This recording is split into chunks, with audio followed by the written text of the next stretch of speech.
खरं तर जी काही घटना तुमच्या सगळ्यांच्या माध्यमातून आम्हाला कळते, पहिली जी घटना झाली त्याचा मी जाहीर निषेध करते। अशा गोष्टी ह्या फार संवेदनशील पद्धतीने हाताळायच्या असतात। त्याच्यामुळे माझी सगळ्या माध्यमांना आणि सगळ्याच समाजाला विनंती राहील की त्या कुटुंबाची ओळख ही कुठेही बाहेर जाता कामा नये। मुली वयाने अतिशय लहान आहेत, त्यांचं उभं आयुष्य त्यांना जगायचं आहे। त्याच्यामुळे या विषयामध्ये आपण सगळेच बोलताना अतिशय संवेदनशीलपणे बोलावं अशी माझी विनंती राहील सगळ्यांना।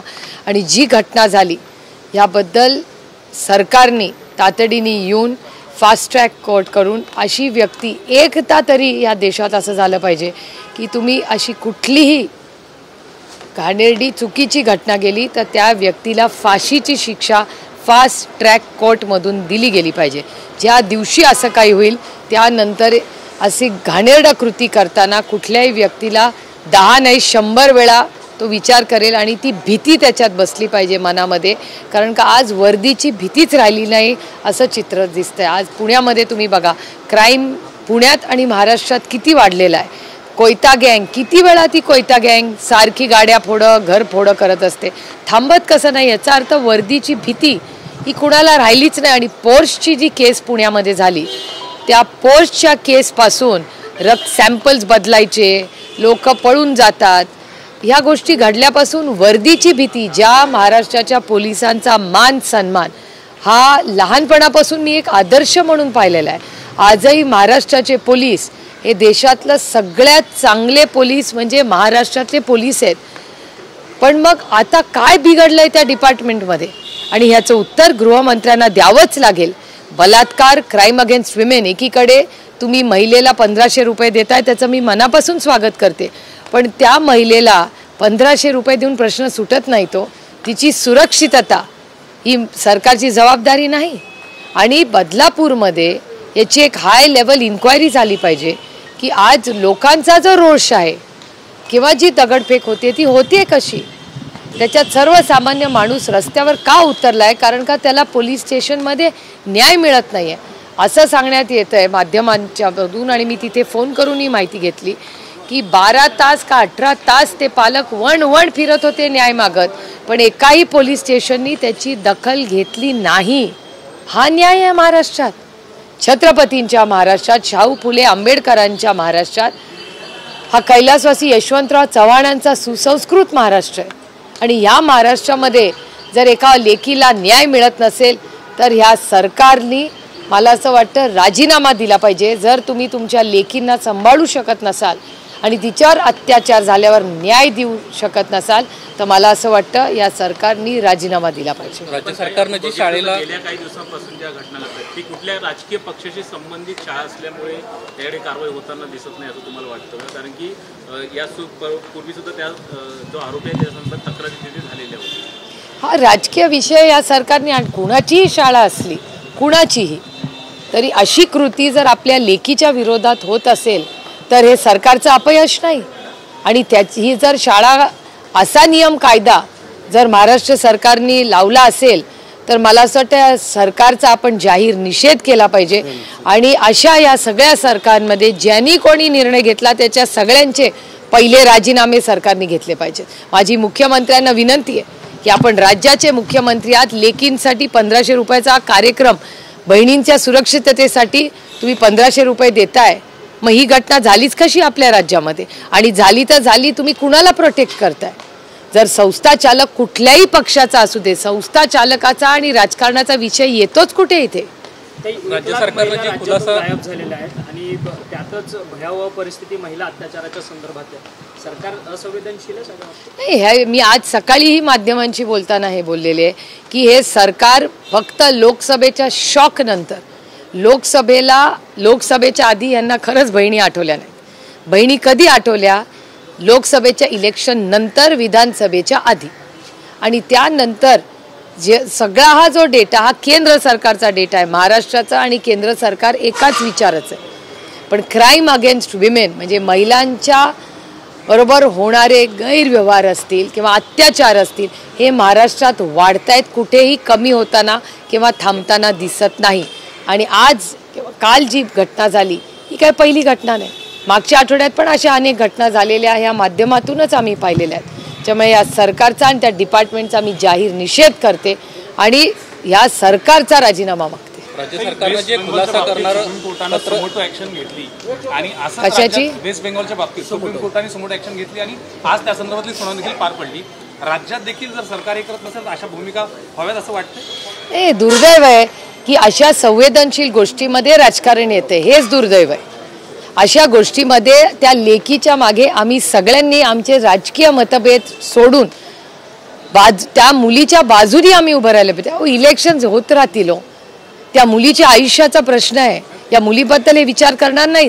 हे दुर्दैव आहे की महाराष्ट्राचं हे ट्रिपल इंजिनचं सरकार हे फक्त आणि फक्त मताच्या मागे असतं आणि अतिशय असंवेदनशील हे सरकार आहे. राज्य सरकारने जे खुलासा करणारं शाळेला पत्र दिलेलं आहे त्याच्यामध्ये स्पष्टपणे उल्लेख आहे की 13 ते 15 या तारखेच्या दरम्यान ही घटना घडलेली आहे. मात्र शाळेनं हे संपूर्ण प्रकरण लपवलं आणि ही घटना उघडकीस आलेली नाही आहे. एकंदरीतच शाळेचा बेजबाबदारपणा देखील या ठिकाणी पाहायला मिळतोय. केवळ अधिकाऱ्यांची बदली करणं इतपत हे प्रकरण तुम्हाला योग्य वाटतंय का? नुसत्या बदल्या करून प्रश्न सुटत नाही. तो त्याचं उत्तर गृहमंत्री आणि शिक्षण मंत्री या दोघांना द्यावं लागेल.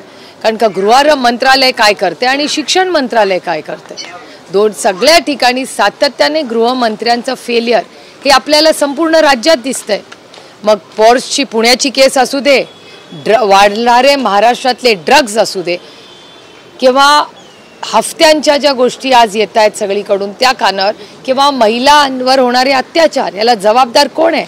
तर गृहमंत्र्यांनी याचं उत्तर दिलं पाहिजे. मी अपेक्षा करते की गृहमंत्र्यांनी, अजून मी तरी गृहमंत्र्यांचं स्टेटमेंट नाही पाहिलेलं, माननीय मुख्यमंत्र्यांनी स्टेटमेंट केलं, पण या राज्याचे गृहमंत्री आहेत कुठे? मग हे गृहमंत्र्यांनी ह्याचं उत्तर दिलं पाहिजे किंवा मग महाराष्ट्राच्या माननीय मुख्यमंत्र्यांनी गृहमंत्री आणि शिक्षण मंत्री या दोघांचाही राजीनामा घेतला पाहिजे.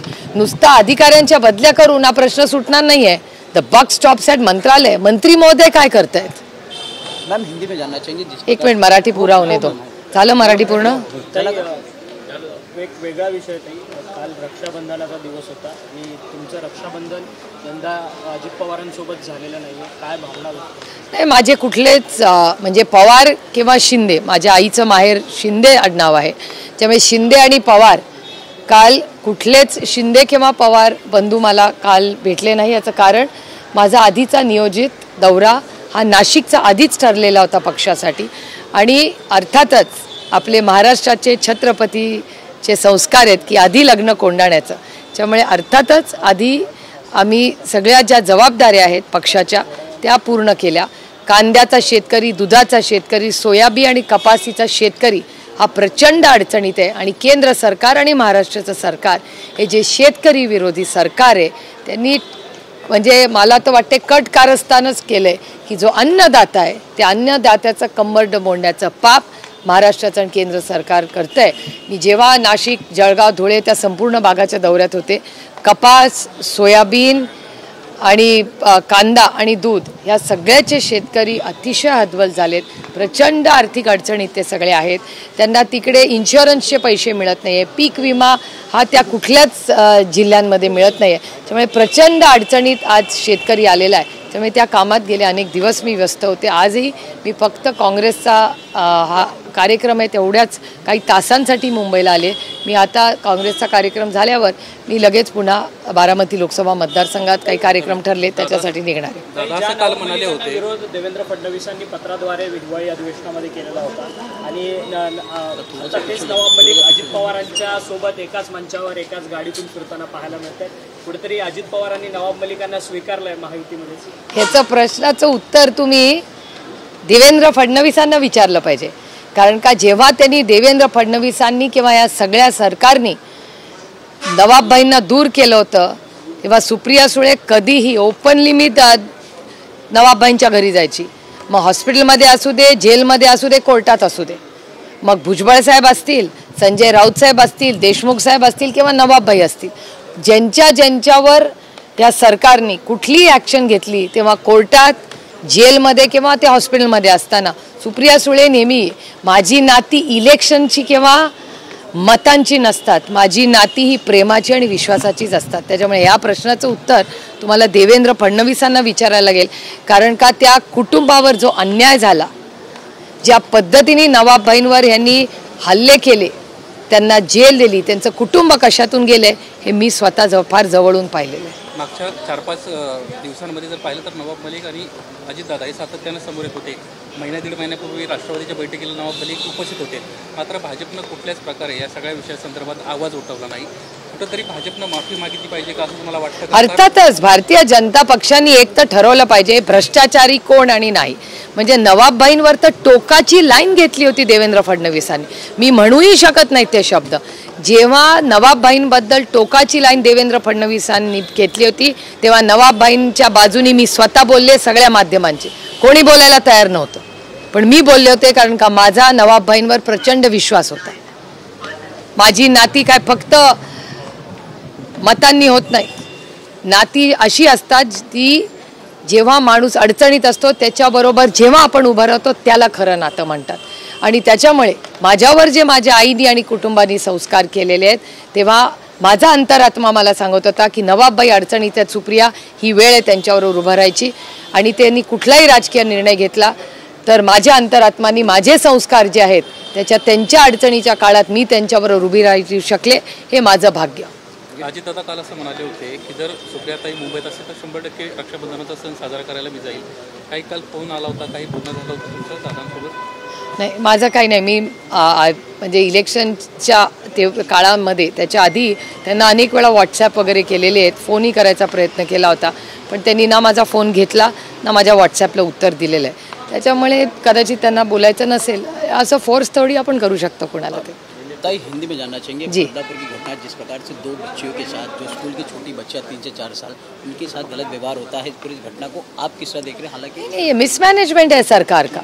महाराष्ट्र की सरकार क्या कर रही है? महाराष्ट्र की पुलिस इस देश की सबसे अच्छी पुलिस यंत्रणा है, लेकिन जिस तरह से महिलाओं पे अत्याचार हो, कोयता गैंग हो, आप देखिए क्राइम इस राज्य में बढ़ता जा रहा है और क्राइम की जिम्मेदारी किसी होम मिनिस्ट्री पे है. तो महाराष्ट्र की होम मिनिस्ट्री और एजुकेशन मिनिस्टर दोनों को जवाब देना पड़ेगा. और मेरी मुख्यमंत्री जी से सवाल है, मैंने उनका स्टेटमेंट देखा लेकिन उनके गृह मंत्री कहाँ है?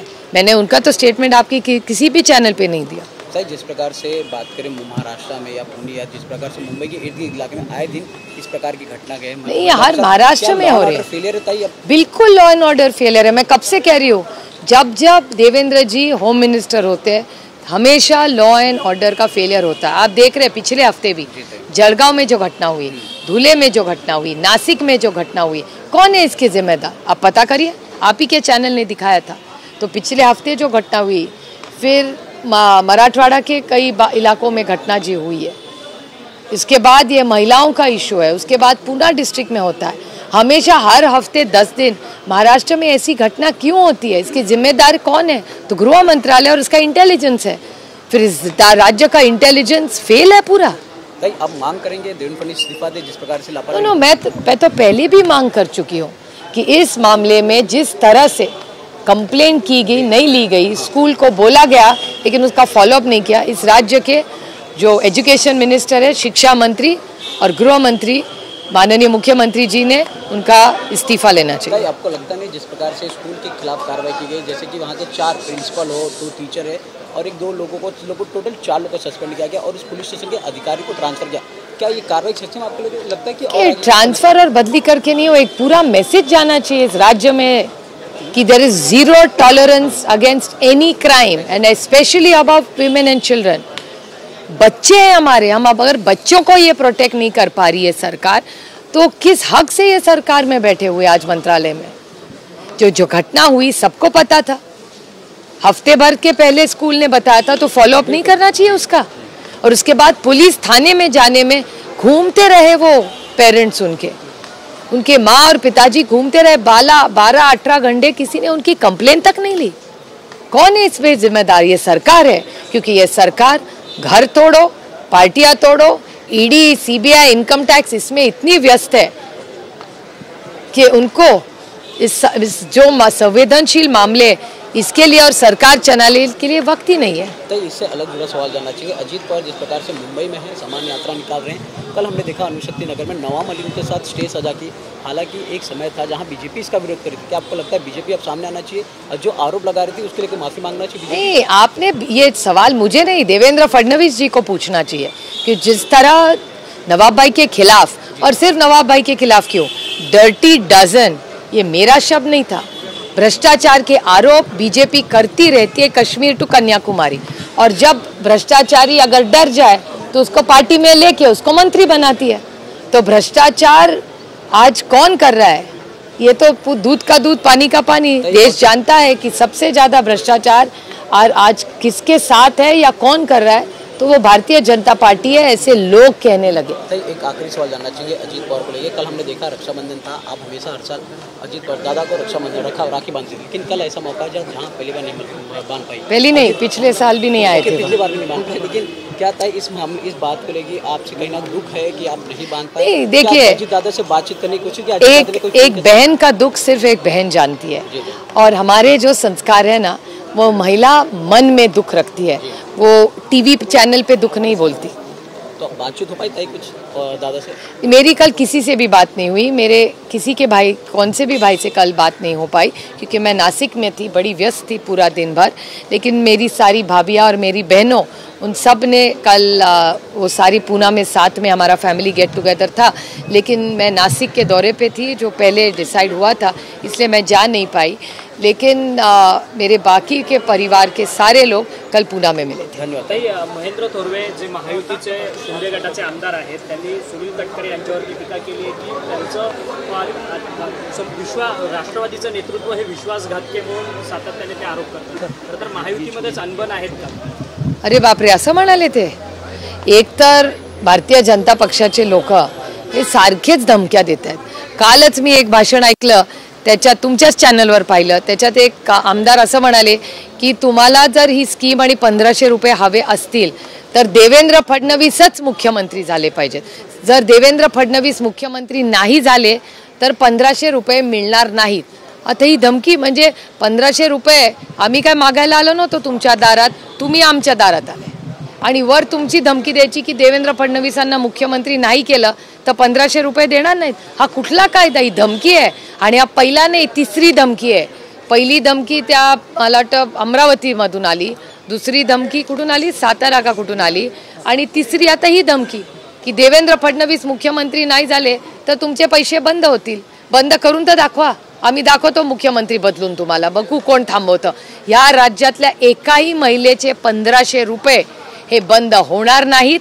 आमचं सरकार आल्यावर तुमचा मान सन्मान वाढू, पैसेही वाढू, जसं राऊत साहेब म्हणाले की आम्ही पैसेही वाढू, हा महाविकास आघाडीचा निर्णय आहे, आणि त्याचबरोबर प्रत्येक महिलाचा मान सन्मान आणि सुरक्षितता करायची नैतिक जबाबदारी ही महाविकास आघाडीच्या सरकारची असेल, हा शब्द मी प्रत्येक महिलेला आणि कुटुंबाला देते। बघा, महेंद्र थोरवे काय म्हणाले, किंवा हा सगळे विषय, किंवा तो काळे झेंडे दाखवायचा जो विषय तुम्ही सगळे म्हणताय की अजित पवारांना काळे झेंडे दाखवायचा, RSSनी जे अजित पवारांच्या विरोधात लिहिलेली पत्र असतील किंवा जे थोरवे म्हणाले ते, ह्या प्रश्नाची उत्तरं मी कशी देणार? या सगळ्या प्रश्नाची उत्तरं तुम्ही भारतीय जनता पक्षाला विचारली पाहिजे, कारण का नवाबभाईंच्या विरोधात भारतीय जनता पक्ष बोलली, डर्टी डझनचा जो भ्रष्टाचार आहे ते भारतीय जनता पक्ष म्हणली, थोरवे आता जे सुनील तटकरेंच्या विरोधात बोलतायत तो त्यांचा आघाडीचा प्रश्न, आणि अजित पवारांनी जे काळे झेंडे दाखवले तो पण भारतीय जनता पक्ष। तर भारतीय जनता पक्ष सगळ्या मित्र पक्षांना काय करते हे देशात मी पाहिलेलं आहे, त्याची सुरुवात कदाचित महाराष्ट्रात असू शकेल। लॅटरल एंट्रीद्वारे जे UPSCच्या जागा भरण्याचं केंद्र सरकारचं सुरू होतं, अखेर तो नियम रद्द केला, तो विषय अर्थातच, कारण का आम्ही सगळे त्याच्या मागे प्रचंड ताकदीने त्याच्या विरोधात बोललो आम्ही, कारण का ती जी नोकऱ्या होत्या त्या चुकीच्या पद्धतीनेच होत्या, ती जाहिरात आलेली चुकी, आणि त्याच्यातून आरक्षण नष्ट करण्याचं पाप हे सरकार करते। म्हणून आम्ही म्हणतो किंवा आदरणीय पवार साहेब जे म्हणतात की हे जे सरकार आहे, जो संविधान आज अडचणीत आहे ते पूर्णपणे अडचणीच्या बाहेर पडलेलं नाही। असेच हे उद्योग जेव्हा हे सरकार करतात, पुन्हा पुन्हा ते दाखवतं की केंद्र सरकार हे संविधान बदलण्याचा कट कारस्थान त्यांचं अजून थांबलेलं नाही। त्याच्यामुळे आपल्याला सगळ्यांना अतिशय सतर्क राहावं लागेल, कारण का संविधान बदलायचा जो विचार भारतीय जनता पक्षाच्या मनात आहे आणि पोटात आहे तो कधी कधी येतोच बघा बाहेर. त्याच्यामुळे सत्याचाच विजय होतो. सत्य शेवटी पोटातलं हे ओठात येतच. ताई, हिंदी में जाना चाहिए लेटर द्वारा जिस प्रकार से सरकार इसको लगातार कर रही थी कुछ, लेकिन अब इसको सस्पेंड कर दिया गया. नहीं, करना ही था. ये संविधान के खिलाफ था इस देश के. तो जिस तरह से वो नौकरी आ रही थी, हम सब ने ट्वीट किया, खत लिखे और उनको चेतावनी दी कि अगर आप ऐसा नहीं करेंगे, क्योंकि ये संविधान खतरे में आ रहा था. आरक्षण को खत्म करने का पाप ये केंद्र सरकार कर रही थी और उसके खिलाफ हम पूरी ताकत से लड़ेंगे.